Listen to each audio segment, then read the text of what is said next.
بندہ کاروبار بڑھانا چاہتا ہے, مال بڑھانا چاہتا ہے, بٹ جو ہے وہ نہ نیند لے پا رہا ہے, نہ سکون سے کھا رہا ہے, کیا کہیں گے اس بارے میں؟ یعنی جو ضروری چیزیں, عبادت نہیں کر پا رہا ہے, مال بڑھانا ہے اور اس چکر میں جو ہے وہ ضروریات زندگی کو, اس کو جو ہے وہ امپورٹنس نہیں دینا ہے. دیکھیے صحت بہت عظیم نعمت ہے, اور نبی پاک کا جو فرمان یاد آیا کہ صحت کو بیماری سے پہلے غنیمت جانو. تو جن کے پاس صحت ہے ماشاءاللہ, تو وہ ان کو دیکھیں, جن کے پاس صحت نہیں ان کو دیکھیں. جی آج اللہ کا کرم ہے کہ ہم صحیح سے بیٹھے ہوئے ہیں ماشاءاللہ, گفتگو کر پا رہے ہیں, چل لیتے ہیں, پھر لیتے ہیں. اور اگر صحت خدا نہ خواستہ اگر خراب ہوتی ہے تو نہ چلنے کے قابل, نہ بیٹھنے کے قابل, نہ سونے کے قابل, نہ اٹھنے کے قابل, تو یہ سب چیزیں ہوتی ہیں. تو صحت کا خیال رکھنا بہت ضروری ہے, اور اگر صحت نہیں ہوگی تو ہم پھر کسی کام کے نہیں ہوں گے. اس لیے صحت کا ہم سب کو اہتمام کرنا چاہیے.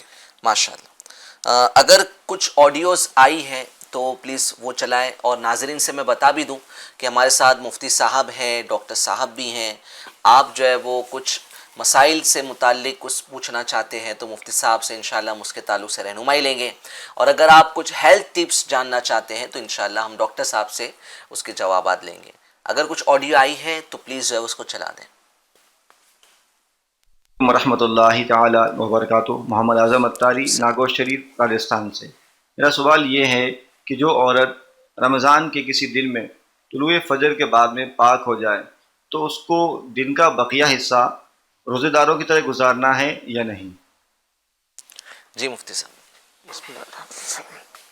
اگر عورت پاک ہو گئی تو اسے چاہیے کہ دن کا بقیہ حصہ وہ روزے داروں کی طرح گزارے. وہ روزہ کاؤنٹ ہوگا؟ روزہ کاؤنٹ نہیں ہوگا. روزہ اس وقت کاؤنٹ ہوگا کہ وہ طلوع صبح صادق سے پہلے پاک ہو جائے. اچھا, تو وہ صبح صادق کے بعد انہوں نے جو سوال کیا ہے تو وہ بعد کا ہے. ٹھیک ہے, تو وہ روزے داروں کی طرح گزارے گی. روزے داروں کی طرح گزارے گی, بٹ روزہ کاؤنٹ نہیں ہوگا. ٹھیک. جی, اور کوئی سوال ہو ناظرین کی طرف سے تو پلیز چلا دیجیے. محمد فرمان ہے. مفتی صاحب سے میرا یہ سوال ہے کہ ناک میں اسپرے ڈالنے سے کیا روزہ ٹوٹے گا یا نہیں؟ جی مفتی صاحب. ناک میں اس سے پہلے بھی ایک مرتبہ اس طرح کا کچھ سوال آیا تھا. جی جی. تو ناک کے ذریعے, منہ کے ذریعے, اور کیا کہتے ہیں ایسی چیز جیسے پاخانہ کے مقام کے ذریعے, پیشاب کے مقام کے ذریعے, اگر پیٹ میں جوف کے اندر جس کو کہا جاتا ہے, اگر معدے کے اندر وہ چیز پہنچ جا رہی ہے تو ان سے روزہ ٹوٹ جاتا ہے. تو یہ ناک کے ذریعے جو ہے یہ پہنچتے ہی ہے.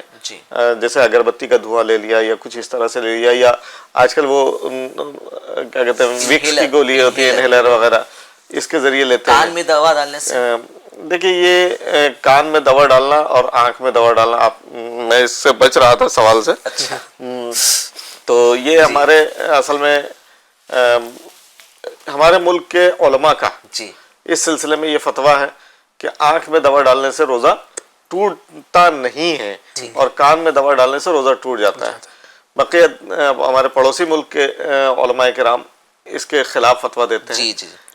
دارالفتہ اہل سنت سے جو ہے وہ یہ جب اس کے تعلق سے جواب دیا گیا تو انہوں نے دارالفتہ اشرفیہ کا بھی جو ہے موقف بیان فرما دیا ابھی تھوڑے دنوں پہلے. تو اسی لیے میں نے بھی وہ بیان کر دیا, آپ نے کہا تو کیا بات, تاکہ جو ہے وہ دونوں کے موقف جو ہے وہ اشرفیہ سے بھی مطلب کل بھی ایک بڑی شخصیت سے گفتگو ہو رہی تھی اس سلسلے میں, اور وہ کچھ ارشاد فرما رہے تھے. تو ہمارے بڑے اسلامی بھائی اس پر اپنی عرضیات بھی پیش کر رہے تھے. تو دونوں کے سوال, دونوں کے جوابات میرے پاس بھی آ گئے کہ ایسے ایسے معاملات چل رہے تھے. جی جی جی, ماشاء اللہ ماشاء اللہ. جی, اور کوئی سوال مفتی صاحب یا ڈاکٹر صاحب کے لیے؟ صاحب سے میرا ایک سوال ہے, اگر مجبوری کے تحت روزہ نہ رکھا, مجبوری ختم ہونے کے بعد کیا حکم ہے؟ کسی عذر شرعی کی بنیاد پہ. مجبوری سے مراد اگر یہ ہے کہ ایک پیٹ میں درد ہو رہا, سر میں درد ہو رہا, معمولی سا, اور پھر اس کے بعد روزہ نہیں رکھا, تو یہ تو سخت گناہ گار ہے. لیکن اگر یا ایسے عذر شرعی کے بغیر بھی کوئی ایسی ظاہری مجبوری پہ روزہ ترک کر دیا, یا عذر شرعی پر روزہ ترک کر دیا, روزہ توڑنے کی بات نہیں کر رہا میں, روزہ ترک کر دیا کا مطلب یہ ہے کہ طلوع صبح صادق سے ہی وہ روزہ نہیں رہا, روزہ رکھا ہی نہیں. رکھا ہی نہیں. ٹھیک ہے. تو ایسے شخص کو بعد میں ایک روزے کی قضا کرنا پڑے گا. ٹھیک ہے جی. علی بھائی جی تجارت کا موضوع چل رہا ہے تو ہمارے اسلاف یا انبیاء اکرام کی تجارت کے کچھ انداز اگر آپ بیان فرما دیتے کہ کس سبحان طریقے اللہ، سے جو ہے وہ انبیاء کی مختلف تجارتیں، اسلاف کی مختلف تجارتیں یا ان کا جو بھی طریقہ کار ہوتا جی تھا جی تجارت کا، اس سبحان کو بیان اللہ. فرمائیں. انبیاء کرام علیہ الصلوۃ والسلام یا بزرگان دین نے بھی اس کو اختیار فرمایا، چونکہ تجارت جو ہے سید صاحب جی اپنے گھر بار کو چلانے کے لیے، بچوں کی کفالت کرنے کے لیے یہ ایک سمجھی کی ضرورت ہے آدمی کی. تو اس لیے ظاہر کرتے ہیں جو بھی تجارت کرتے ہیں، جو جاب کرتے ہیں، مقصد یہ ہوتا ہے کہ گھر بار چل سکے، جو ضروریات ہیں وہ پوری ہو سکے. تو انبیاء کرام علیہ الصلوۃ والسلام نے ہماری تعلیم کے لیے الحمدللہ تجارت فرمائی، باقاعدہ کام کیے ہیں. میں انشاءاللہ حصول برکت کے لیے آپ کے سامنے کچھ ان کے پیارے پیارے کام بتانے کی کوشش کرتا ہوں. حضرت آدم علیہ الصلوۃ والسلام اولاً کپڑا سازی کا کام کیا کرتے، کپڑے بنایا کرتے. ٹھیک ہے. پھر آپ نے کھیتی باڑی کو اختیار فرمایا. کیا سبحان اللہ. حضرت نوح علیہ الصلوۃ والسلام لکڑی کا کام کرتے. حضرت ادریس علیہ السلام درزی کا کام کیا کرتے. حضرت ہود اور صالح علیہ السلام تجارت کیا کرتے. حضرت ابراہیم اور لوط علیہ السلام کھیتی باڑی کیا کرتے. جی حضرت شعیب علیہ السلام جانور پالتے تھے. اسی طرح حضرت موسیٰ کلیم اللہ علی نبینا و علیہ الصلوۃ والسلام بکریاں چراتے. حضرت داؤد علیہ الصلوۃ والسلام زرہ یعنی جنگوں میں جو لباس پہنا جاتا ہے وہ بنایا کرتے. حضرت سلیمان علیہ الصلوۃ والسلام پوری دنیا کے بادشاہ ہونے کے باوجود جی پنکھے اور زنبیلیں بنایا کرتے. اور ہمارے پیارے پیارے آقا صلی اللہ علیہ وسلم نے تجارت کو اپنی ذات بابرکت سے شرف عطا فرمایا. سبحان یہ انبیاء اللہ. کرام کے بیشک. اچھا اگر آپ دیکھیں جی یہ تو ماشاءاللہ ان کے آپ کے سامنے تجارت کے کام آ گئے. ٹھیک ہے. اگر آپ دیکھیں گے ان میں کچھ کام ایسے بھی ہیں جن کو لوگ بہت معیوب سمجھتے ہیں، جیسے بکریاں پالنا یا بکریاں چرانا. ٹھیک ہے. یہ ایسا کام لوگ سمجھتے ہیں کہ بہت گھٹیا کام ہے. ٹھیک ہے. تو کام کوئی بھی ہو اگر حلال ہے، حلال ذریعے سے وہ بندہ کر رہا ہے تو وہ بالکل درست ہے. ماشاء اللہ. اور اگر کام بہت اچھا دکھتا ہو، جی جیسے آج کل لوگ سود کا لین دین کرتے ہیں، لوگ سمجھتے ہیں کہ بہت اچھا میں کام کر رہا ہوں، تو پہلی بات تو یہ تجارت ہے ہی نہیں. ٹھیک ہے. تجارت نہیں ہے. تجارت وہی جس کو قرآن و حدیث نے تجارت کہی، جس کو بیع کہا جاتا ہے، جی تو وہی تجارت ہے. اب کام بھلے کتنا ہی چھوٹا ہو لیکن اگر وہ صحیح ہے، جائز طریقے سے کیا جا رہا تو اس کی تعریف کی جائے گی. ماشاء اللہ ماشاء اللہ، کیا بات ہے. ڈاکٹر صاحب بھی ہمارے ساتھ ہیں اور مفتی صاحب بھی ہمارے ساتھ ہیں. میں ناظرین سے کہوں گا کہ آپ واٹس ایپ نمبر بھی دیکھ رہے ہیں، آپ اس پر بھی ہمیں سوالات ریکارڈ کر کے بھیج سکتے ہیں، یا جو یوٹیوب کے ویورز ہیں وہ ہمیں کمنٹ سیکشن میں اپنے سوالات سینڈ کر سکتے ہیں. میں خود جو ہے وہ آپ کے کمنٹ سیکشن کو دیکھ رہا ہوں. انشاءاللہ وقت مناسب پر آپ کے بھیجے گئے سوالات ہم انشاءاللہ ڈاکٹر صاحب اور مفتی صاحب کی خدمت میں پیش کریں گے. آئیے ایک ایکٹیویٹی کرتے ہیں. ماشاءاللہ آج ہمارے ساتھ جنید بھائی نہیں ہے، آج علی بھائی اکیلے. میں نے سوچا تھا کہ دو دو کی ٹیم بنا کر یہ ایکٹیویٹی کریں گے. علی بھائی آپ اکیلے ہو جائیں. ٹیم آپ ہو جائیں گے میرے ساتھ. کیسے ہوگا؟ ابھی میں ایکٹیویٹی کر رہا ہوں، جواب تو میرے پاس ہے. نہیں بن سکتا نا، آپ کی ٹیم میں نہیں آ سکتا.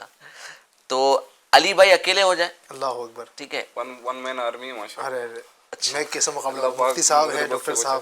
نہیں میں مفتی صاحب کیا فرماتے ہیں علی بھائی؟ کا تو مقام اصل میں علی بھائی ہمارے جو ہے نا عاجزی کر رہے ہیں. جی جی ورنہ یہ کہ ماشاءاللہ یہ صبح سے لے کے شام تک جی یہ اسی کام میں لگے رہتے ہیں. ماشاء اللہ ماشاء اللہ. اللہ تعالیٰ ان کو برکتیں عطا فرمائے.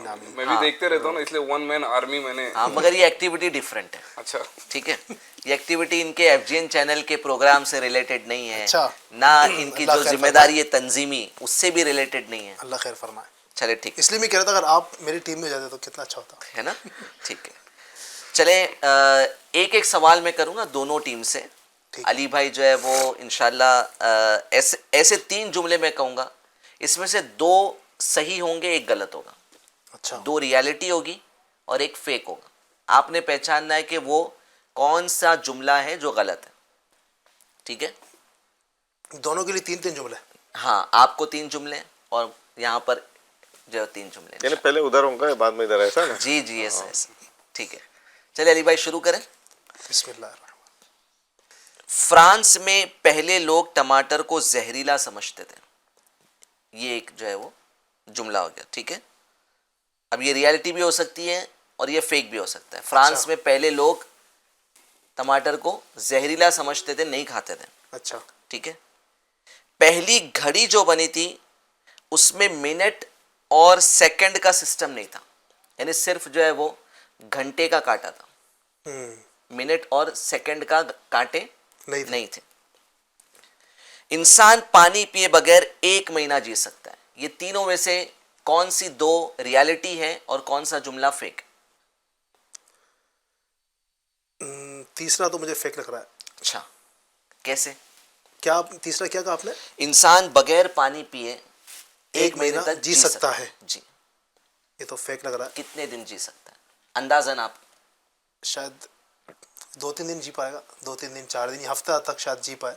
ایک مرتبہ ایسا ہوا تھا، جی انڈیا کا یو پی کا ایک شہر ہے مہوبہ، جی تو وہاں دوست تھے 2-3، ان کے آپس میں لڑائی ہو گئی، تو انہوں نے کیا کیا کہ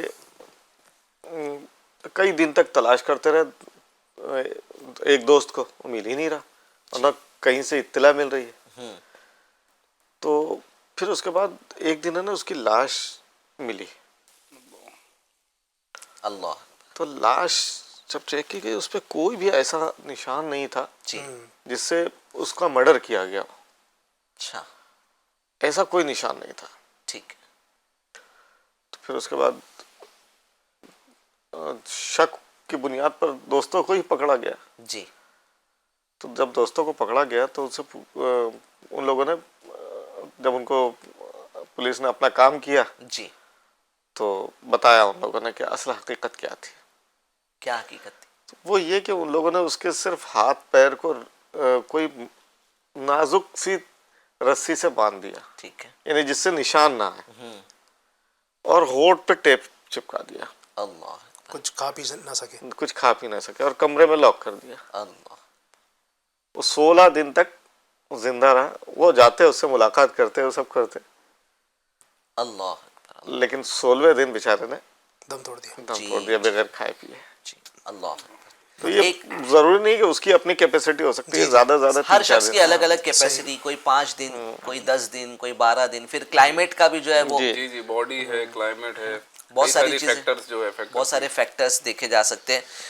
تو پہلے 2 جملے میں نے کہے تھے وہ صحیح تھے، ٹھیک ہے۔ تیسرا کہ جو ہے وہ ٹماٹر کو فرانس میں پہلے زہریلا سمجھ کر نہ کھایا جاتا تھا، اور پہلی گھڑی جو بنی تھی اس میں صرف جو ہے وہ گھنٹوں کا جو ہے وہ کانٹا تھا، اس میں سیکنڈز اور منٹس کا کانٹا نہیں تھا۔ تیسرا والا جملہ جو ہے وہ غلط ہے کہ 1 مہینے تک انسان پانی کے بغیر سروائیو نہیں کر سکتا۔ اب جو ہے وہ میرے دل کے قریب جو اسلامی بھائی بیٹھے کیا درست کیا غلط؟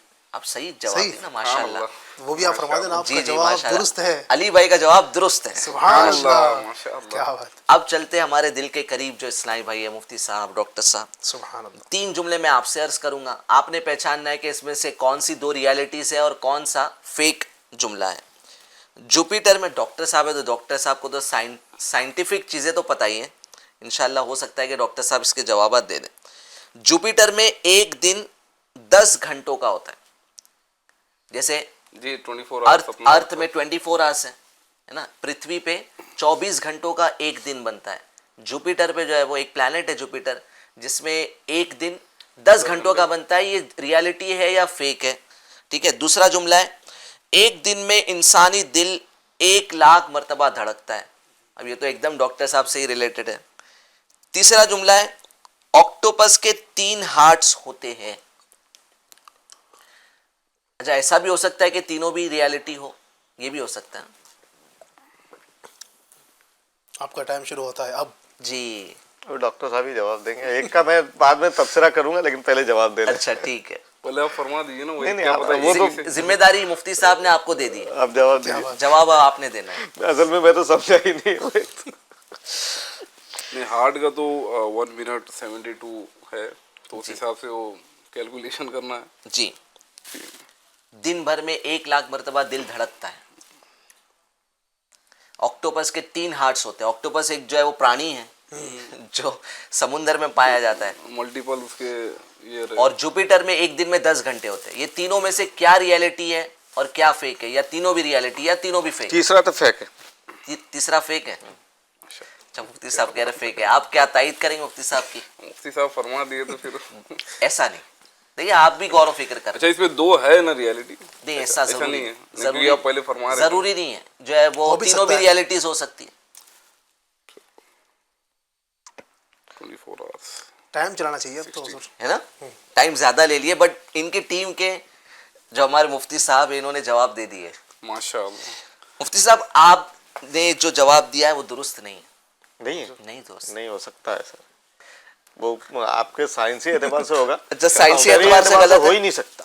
اچھا یعنی آپ اس کی کیا دلیل پیش ہاں کریں؟ میں وہ قرآن پاک کی ایک آیت کریمہ جی کہ اللہ تعالیٰ نے کسی میں دو دل رکھا ہی نہیں. اچھا چلے ٹھیک. تو ماشاءاللہ مفتی اسی لیے صاحب تو میں نے پہلے کہہ دیا تھا. مفتی صاحب نے اسلامک دلیل پیش کر دی ہے, ماشاءاللہ. تو ہم مفتی صاحب نے جو دلیل پیش کی ہے تو اس کی طرف ہی بڑھیں گے. اچھا مفتی صاحب آپ اس پہ کچھ تبصرہ کرنا چاہ رہے تھے, کیا ہے کس چیز پر؟ اسی پر آپ کلام کرنا چاہ رہے اسی پہ کلام کرنا چاہ رہا تھا کہ ہو ہی نہیں سکتا. جی جی اگر وہ صحیح آپ کہہ رہے ہیں تو وہ ہو ہی نہیں سکتا. کہ جی وہ مجھے فی جوفن قلبین ہے نا, وہ آیت ہے قرآن کی, مجھے لفظ بلفظ یاد نہیں آ رہی. جی خلاصہ یہی ہے اس کا. دیکھیے یہ سب جو ہے وہ ریسرچز ہوتی ہیں. اچھا ڈاکٹر صاحب چیک کر رہے ہیں؟ میں نہیں چیک نہیں کرو, کیلکولیشن کرو. اچھا چلیے کچھ سوالات جو ہے وہ ہمارے ناظرین نے بھیجے ہیں, ہم اس کو چلا لیتے ہیں, پھر انشاءاللہ جو ہے وہ ٹاپک کی طرف بڑھیں گے. جی السلام علیکم ورحمۃ اللہ وبرکاتہ. مفتی صاحب کی بارگاہ میں ایک سوال عرض کرنا تھا کہ عورت کیا نماز تراویح کسی مرد کے پیچھے پڑھ سکتی ہے؟ تھوڑا سا اس کی رہنمائی عطا فرما دیجیے گا. جی مفتی صاحب. آج کل ایک ٹرینڈ چل پڑا ہے کہ عورت بھی اب جماعت کے ساتھ تراویح پڑھے. جی خصوصاً یہ کرونا کا جو پیریڈ گزرا ہے اس کے بعد اس میں یہ چلا, اور اس کے بعد سے اب تک چل رہا ہے. اور یہ بعض بد مذہب نے اس کو چلانے کی کوشش کی ہے. جی بہرحال یہ کہ اگر کوئی حافظ یا کوئی تراویح پڑھا رہا ہے مرد, اس کے پیچھے اگر کچھ محرم عورتیں کچھ غیر محرم عورتیں بھی ہیں, جی اور جو اس کے شرعی حدود ہیں ان حدود کا تقاضا رکھتے ہوئے جی اگر تراویح پڑھی جا رہی ہے تو ہو جائے گی. لیکن عورتوں کا فی زمانہ جماعت میں شامل ہونا منع ہے. عورتوں کو جماعت میں شامل ہونے سے روکا گیا ہے. بہت سارے مسائل ہیں اس کے, اور بہرحال تراویح میں عورتیں شامل نہ ہوں, یہ حکم یہی ہے. ماشاءاللہ ماشاءاللہ کافی تفصیلی ماشاءاللہ مفتی صاحب نے جواب دے دیا ہے. ہمارے ساتھ جو ہے ماشاءاللہ پیارے پیارے مدنی منع بھی ہیں. آپ تیار ہیں سوالات کے لیے؟ آج کے سوالات کے لیے جواب دیں گے انشاءاللہ, باری باری دینا, ایک جواب آپ دیں گے, ایک سوال کا جواب آپ دیں گے, ٹھیک ہے؟ چلے پہلا سوال ہے, امام اعظم ابو حنیفہ رضی اللہ تعالی عنہ کو فالو کرنے والوں کو کیا کہا جاتا ہے؟ دونوں کو جواب آتا ہے, آپ دیجیے. حنفی. حنفی. ماشاءاللہ ماشاءاللہ کیا بات ہے. ابھی آپ جواب دیں. ایک نبی کا معجزہ ہے کہ لاٹھی جو ہے وہ سانپ بن گئی. حضرت کس موسیٰ نبی کا علیہ معجزہ ہے؟ جی ماشاء اللہ. پھر سے بولیے. حضرت موسیٰ علیہ السلام. حضرت موسیٰ علیہ السلام. سبحان اللہ سبحان اللہ کیا بات ہے. ابھی آپ نے جواب دینا ہے. کون سے دن کے نام سے قرآن پاک میں ایک مکمل سورہ موجود ہے؟ الگ الگ سورے ہیں. جی کون سا سورہ ہے؟ سورۃ الجمعہ. کیا بات ہے. ماشاء اللہ ماشاء اللہ. ادھر تو آپ کا سوال بھی نہیں ختم ہوا, ادھر جواب آ گیا. کیا بات ہے. ماشاء اللہ ماشاء اللہ, اللہ نظر بد سے محفوظ. جی. جنت میں کون سی زبان بولی جائے گی؟ عربی. عربی زبان. مفتی صاحب عربی زبان جنت میں بولی جائے گی. جس کو عربی آتی ہی نہیں ہے تو جنت میں عربی کیسے بولے گا؟ لسان اہل الجنت عربی. جی عربیون, یہ غالباً حدیث ہے کہ اہل جنت کی زبان جو ہے وہ عربی ہے. جی. یہاں تو آپ جنت کی بات کر رہے ہیں, مسلم ہو یا غیر مسلم, جی جس نے کبھی عربی کا عین بھی نہ سنا ہو, اچھا ہے نا, جی جیسی قبر میں جائے گا جی وہاں اس کو عربی آ جائے گی. کیا بات. اچھا اور وہاں جا کے وہ اس سے سوالات جو ہوں گے وہ عربی میں ہوں گے, وہ عربی میں جواب دے گا, بھلے وہ اس کو غلط جواب دے گا. جی انہیں غلط جواب سے مراد یعنی کامیاب نہیں ہوگا. ہاں کامیاب نہیں ہوگا تو بھی وہ عربی میں بولے گا. اچھا ٹھیک ہے ماشاء اللہ. تو جنت کی زبان عربی ہوگی. سبحان اللہ. قرآن میں سب سے پہلے کون سی سورت کی آیت نازل ہوئی؟ سورۃ جی آپ کو آتا ہے؟ آپ کو وہ آتا ہے کون سی بیٹا؟ آیت ہے وہ بتا رہے ہیں, بتائیے. جی آپ بتائیں. سورہ اقرا کی آیت نمبر 5 تک. اچھا ٹھیک ہے, یہ اس جواب کو پلیز ایک بار چیک کر لیجئے گا. جی جی سورہ العلق. ہاں سورہ علق ہے لیکن الگ وہ ہے شروع وہیں لیکن سے وہ ہوتی اصل ہے. میں شروع وہاں سے ہوتی ہے, وہ بتا رہے ہیں وہ. اچھا کہاں سے ہاں, انہوں نے جواب اس طرح سے دیا کہ جواب سورہ کے درست. بدلے بچے کا جواب درست ہے ماشاء اللہ. اسلام کے کتنے بنیادی ارکان ہیں؟ اسلام کے 5 بنیادی. ماشاء اللہ ماشاء اللہ. حضرت آدم علیہ السلام کا لقب کیا ہے؟ آپ کو آتا ہے؟ آپ بولیں گے ٹھیک. حضرت آدم علیہ السلام کا لقب کیا ہے؟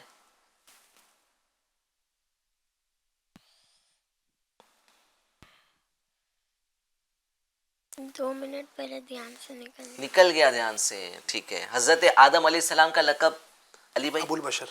ابو البشر, اور لقب صفی اللہ. صفی اللہ. اچھا ٹھیک ہے.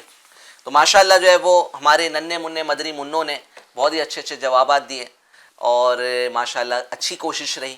اب ہم بڑھیں گے, کچھ اگر کالز آئے ہیں تو وہ لے لیں, ورنہ میں جو ہے وہ کمنٹ سیکشن میں جو سوالات آئے وہ سوالات کو شامل کروں. جی ڈاکٹر صاحب سے ریلیٹڈ اگر کچھ کوشچنز ہو تو اس کو چلا دیں پلیز. السلام علیکم ورحمۃ اللہ وبرکاتہ. وعلیکم جی میں السلام. اختر رضا اتاری ایم پی کے دموع شہر سے عرض کر رہا ہوں. حضور میرا سوال یہ ہے کہ ایسیڈیٹی ہونے کی کیا وجہ ہوتی ہے اور ایسیڈیٹی ہونے سے کیسے بچا جا سکتا ہے؟ اس کے لیے کچھ مدنی پھول عطا فرما دیجیے. جزاک اللہ خیرہ. السلام علیکم ورحمۃ اللہ وبرکاتہ. جی ڈاکٹر صاحب. بسم اللہ الرحمن الرحیم. ایسیڈیٹی سید صاحب جسے ایسڈ ڈسپیپسیا بھی کہا جاتا ہے, نارملی گیس, نارمل جو کامن لینگویج میں گیس ہو جاتی ہے یہ کہا جاتا ہے. جی جی اس کا ایک نظام ایسا ہوتا ہے سید صاحب کہ جو ہمارا جو اسٹمک ہوتا ہے پیٹ, اس میں پہلے سے ہی نا ایسڈ موجود ہوتا ہے جسے ہائیڈروکلورک ایسڈ کہا جاتا ہے. جی اس کا کام یہ ہوتا ہے کہ ایک کھانا جب ہم کھاتے ہیں یا پیتے ہیں جو بھی چیز, تو اسے ڈائجسٹ کرتا ہے, وہ ہضم کرتا ہے. جی اچھا ایسیڈیٹی کیوں ہوتی ہے؟ جب یہی ایسڈ کا لیول جب بڑھ جاتا ہے تو اسے ایسیڈیٹی کہا جاتا ہے. جی اب یہ ایسیڈیٹی بڑھنے کی تو جو وجہ ہے کئی ساری ہے. کچھ وجہ جسے میں عرض کرتا چلوں کہ ہم نے بہت زیادہ پیٹ بھر کے کھا لیا, جسے کہتے ہیں نا کہ حلق تک میں نے کھا لیا. جی جی تو ایسا ہوتا ہے کہ جب ہم نے کھانا اتنا زیادہ کھا لیا تو وہی ایسڈ جو ہے نا اوپر چڑھتے چڑھتے جو ایسوفیگس ہو نا ہمارا جو کھانے کی جو نلی جسے کہتے ہیں, تو وہاں تک چڑھ جاتا, جس سے پھر ہارٹ برن وغیرہ, سینے میں جلن یہ چالو ہو جاتی ہے. جی اس کے بعد میں بے ٹائم کھانا کھانا, جیسے دوپہر کا کھانا میں 2 بجے کبھی کھا رہا ہوں تو کبھی 4 بجے کھا رہا ہوں, کبھی 6 بجے کھا رہا ہوں, جی وہ بھی نہیں یہ ہے. پھر بہت زیادہ مسالے دار میں کھا رہا ہوں. اس کے بعد میں اسٹریس بھی ایک وجہ ہے کہ بہت زیادہ اسٹریس ہے تو پھر ایسیڈیٹی ہوتی ہے. ٹھیک ہے. اس کے بعد میں فزیکل ان ایکٹیویٹی میری ہو رہی ہے, نہیں ہو رہی, مطلب میں فزیکلی زیادہ اتنا انوالو نہیں ہوں ایکٹیویٹی میں, تو کھا کے بس میرا لیٹنا ہے. پھر ویسے جیسے کھانا کھا کے میں ترنت سو رہا ہوں, تو یہ بھی کچھ وجہ ہے جو ایسیڈیٹی ہوتی ہے. اچھا اس کا علاج یہ ہے کہ میڈیسینز بھی اویلیبل ہوتی ہے جسے اینٹا ایسڈ کہا جاتا ہے. لیکن میرا یہی مشورہ رہے گا کہ جب بھی کچھ ایسی پرابلم ہو تو باقاعدہ ڈاکٹر کو دکھا کے ہم لیں. ٹھیک ہے. ہم کیا کرتے ہیں, جاتے ہیں اور گیس ہو گئی گولی دے دو, فارمیسی میں جا کے جی لے جی, لیتے تو پھر اس میں بھی کئی ٹائپس ہوتے ہیں. جی جی پی آئی جسے بولتے ہیں, پروٹون پمپ انہیبیٹر. اب ہم نے کوئی بھی لے لیا باڈی میں, اس کا پھر عارضی طور پر تو جو اثر کر دے گی, پھر اس کی نا باڈی ہے نا پھر وہ ارج ہو جاتی ہے.